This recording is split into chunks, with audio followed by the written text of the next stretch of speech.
This is Ange Michel, my man, once again. Welcome you to Grace Chronicles podcast, which you can find on all platforms, social media platforms, especially Facebook and YouTube, and also Instagram. You can just type in Grace Chronicles podcast, and you can find our teachings. So I recently published a book, Christians Obligated to Tithe, Debunking the Tithing Sacred Cow.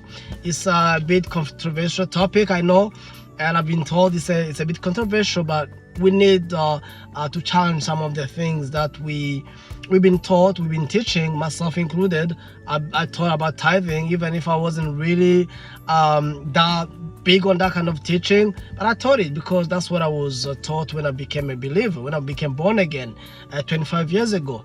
And I've been in the leadership of the church for years, for over 22 years. And I've been a pastor, I'm a traveling teacher, preacher.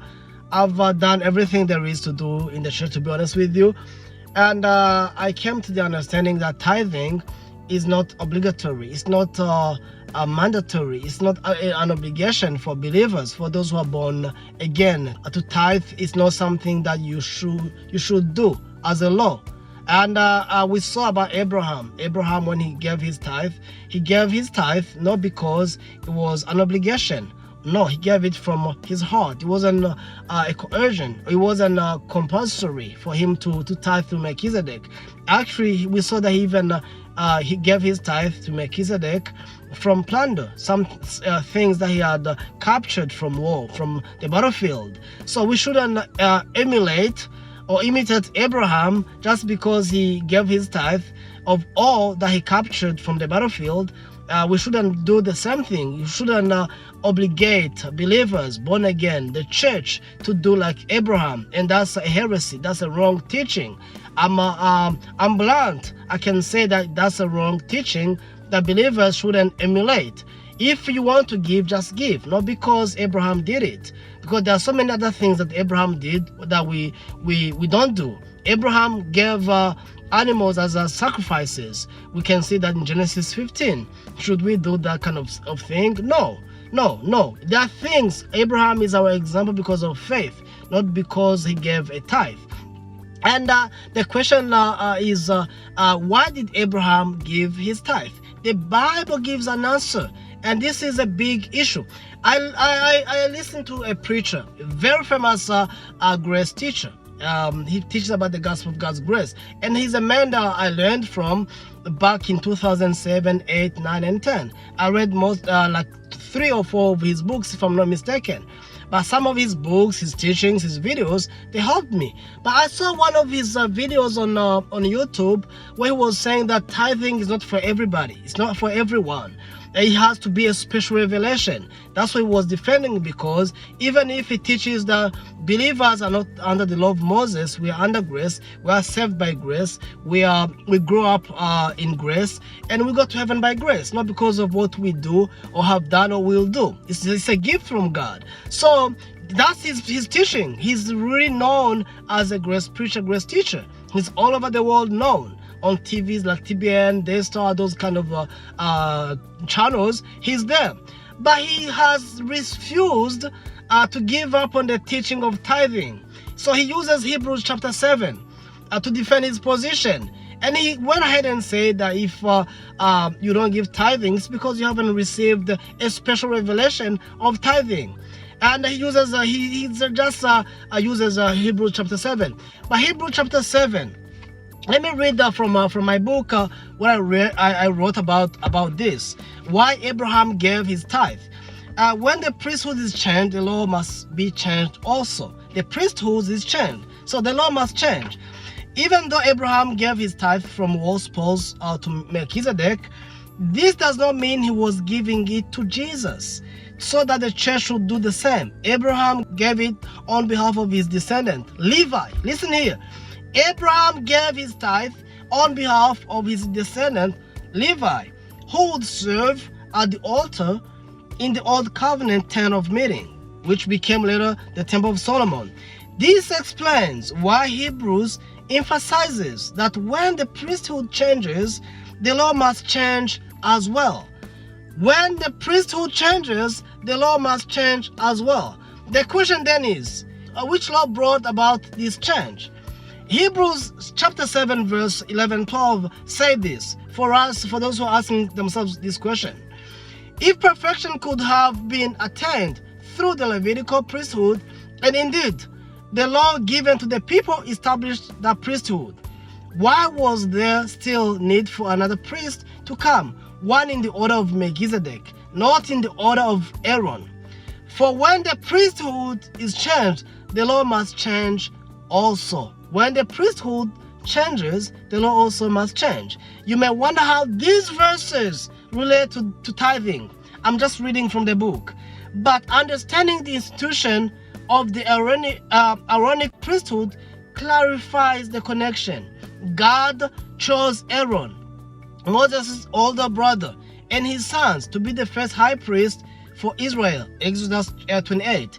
When the law was given at Mount Sinai, that's when it happened.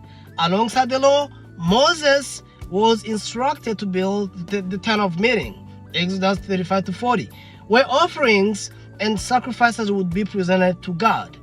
This is where Abraham's tithe becomes relevant. Hebrews shows that Abraham gave a tithe, listen here, to Melchizedek on behalf of Levi, who was still in Abraham's loins. Later, Aaron, as the first high priest along with Moses as Israel's leader, exemplifies the Levitical priesthood. The law prescribed that only Levites would serve at the altar and would have no inheritance in the land apart from God. Numbers 18:21 confirms this. I give to the Levites all the tithes in Israel as their inheritance in return for the work they do while serving at the tent of meeting. Under the Levitical and Aaronic priesthood, tithes, listen here, tithes were exclusively for the Levites and priests serving in the tent of meeting, functioning like a tax to support them. So Abraham gave his tithe, but later God instituted the old covenant of the law based on the law of Moses. And then in the law of Moses, God commanded the nation of Israel, especially the Levites, that they wouldn't have any inheritance, no land, nothing, because God would become inheritance. And then he commanded the nation of Israel to give tithes with plural, with an S at the end, not one tithe, tithes. So these tithes would function as a tax levy on the nation of Israel to provide for the Levites, because they were the only ones allowed to go in the tent of meeting to serve, to give sacrifices, offerings, and that kind of regulation that we see in the law of Moses. So the Levites were paid through offerings and tithes. You can study for yourselves. And then this changed from a free gift from Abraham and Jacob. We shall see Jacob in our next teaching. And then it became a law, a regulation, a commandment that they had to follow to make sure all the Levites and the priests had something to live on. Somehow they had to have a provision, and the nation had to provide. It's like today, all over the world, all countries have a tax system to make sure the country can function, and the government workers, from the president to the lowest government employee, they have financial support to do their job, to serve the country.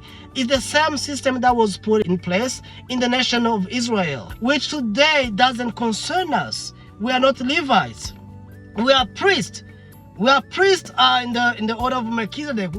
Like 1 Peter chapter 2 verse 9 says that we are royal priests. So all believers today are priests, but we don't have any Levite today. So, and then we see that Jesus Christ, when Jesus Christ came, he changed. He came from the tribe of Judah. Jesus doesn't come from the tribe of Levi. The Levites were the ones who received the tithes according to the law of Moses. But Jesus Christ brought in the new covenant. He brought in a new system which doesn't survive on tithes and offerings. So that's when we see in Hebrews 7, 11, 12, the author of the book of Hebrews says that priesthood changes, the law also must change. So Jesus doesn't collect tithes and offerings. This is seen in his ministry.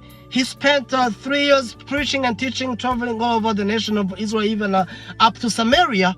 But we don't see anywhere Jesus Christ emphasizing on tithing. He never collected tithing because he was bringing in, ushering in a new type of priesthood. So understanding the difference between the priesthood of Aaron and the priesthood of Jesus, Judah, this is very important for us to understand that new covenant believers, those in the church today, Jews and the Gentiles together, we form one family. There is no law commanding us to give tithes. There isn't. We shall see. So let me read again. A major challenge for many Christians and ministers is distinguishing the old covenant from the new covenant. This is a big issue. The Levites were appointed under the law of Moses. As the church, we are under the new covenant of Jesus Christ, and nowhere in this covenant are we commanded to tithe. There is nowhere. Let me jump into the book of Hebrews 13 maybe to 17. Our Lord descended from the tribe of Judah. So the tribe of Judah was never commanded to work on the altar, to serve, to give offering, to receive tithes. It wasn't commanded. This video might be a little bit longer, but I want to make sure I don't leave anybody in the air, hanging in the air. Hebrews 13:17. He of whom these things are said belonged to a different tribe, and no one from that tribe has ever served at the altar. This is Jesus. For our Lord descended from Judah, and regarding that tribe, Moses said nothing about priest. Jesus comes from Judah. Jesus comes from the tribe of Judah. Moses never said anything about being priest. 15. And what we have said is even more clear. If another priest like Melchizedek appears, one who has become a priest, not based on a regulation as to his ancestry, but based on the power of an indestructible life. For it is declared, you are a priest forever in the order of Melchizedek. So this means that Jesus doesn't collect tithes, and we belong to Jesus. The Bible teaches that he who joins himself to the Lord is one spirit with him. If you have believed in Jesus, 1 Corinthians 6:17 says that you are one with Jesus Christ. And this emphasizes the fact that Jesus is the high priest forever in the order of Melchizedek, which means whatever is given to Jesus comes from the heart, comes from your free will. It's not a law, it's not a regulation, because under the law of Moses, under the Levitical priesthood, tithing was a commandment. It was a tax levy on the people of Israel to give to the Levites and the priests. But today, under the law of Christ, the new covenant, we are not commanded to give tithes. It is not there. That's why we have to shift from this legalistic mindset to the grace-based giving in the new covenant. We give from our hearts. We give not because of a compulsion, but we give because we love. Not only to the church, we give to our fellow believers. We support them financially. We give to our family members. We give to those in need, to orphans and widows, not because we need blessings as the false prosperity gospel has been teaching, which is rampant. I'm here in America, this is where I live, but I'm from Burundi. I used to teach this kind of false teachings. I'm not ashamed to say it. It's a confession that I'm making. But Jesus Christ doesn't collect tithes. So why do we come up with these kind of teachings?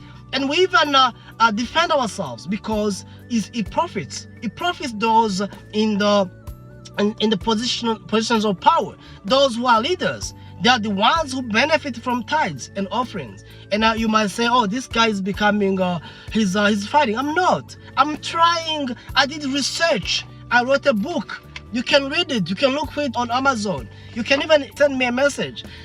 Jesus Christ has changed. Has changed the covenant under which we live. So in the new covenant of Jesus Christ, there is no law.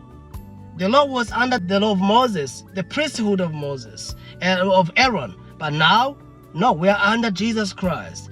If the priesthood changes, the law also changes. So the tithe that Abraham gave, he gave it on behalf of his grandson Levi and the priest, because God was foreseeing what would happen when they would be serving in the tent of meeting. So Jesus came, and then he brought in the new covenant, under which there is no tithing, there is no collection of tithes. You give because even Abraham gave from his heart, from his willingness. Nobody pushed him. God even never scared him. I wonder why we go around scaring believers, teaching them that if they don't give, they'll be cursed. And Jesus became our curse. So why don't you see the disparity in the messages that are being taught? So I pray that this will help you. Let me finish with this small reading, and then it will help us to finalize this teaching. Previously, we explained that Abraham gave a tithe on behalf of Levi, who would serve at the altar in the tent of meeting under the law of Moses. Tithes functioned as the Levites' salary, and only one family received them. The Levitical priesthood was imperfect, highlighting the need for a greater priesthood. Hebrews shows that perfection required a priesthood change. Jesus Christ fulfills this, descending from Judah, a tribe that never served at the altar. These two priesthoods come from different tribes, have different missions, and establish two distinct covenants. So, brother, sister, you're listening to this and you're wondering where I'm coming from. I did research, Bible study for many years, 17 years, and I came to this conclusion. Abraham gave his tithe on behalf of Levi because God knew that Levites would end up living on the tithes and offerings of the Israelites. But Jesus Christ brought in Gentiles and Israelites together. We form one new family. We no longer need tithes. Pastors are not Levites. I will talk on this in another video. Pastors, preachers, apostles, that are those who call themselves apostles and prophets. Nobody should deceive you or scare you by telling that you have to tithe. I know some of you will say, but I've tithed for so many years. It's okay. Keep doing it as long as you're not under the law. As long as you don't feel condemned in your heart. You don't feel guilty. Do it as the Lord leads you, but don't do it because they scare you. God bless you.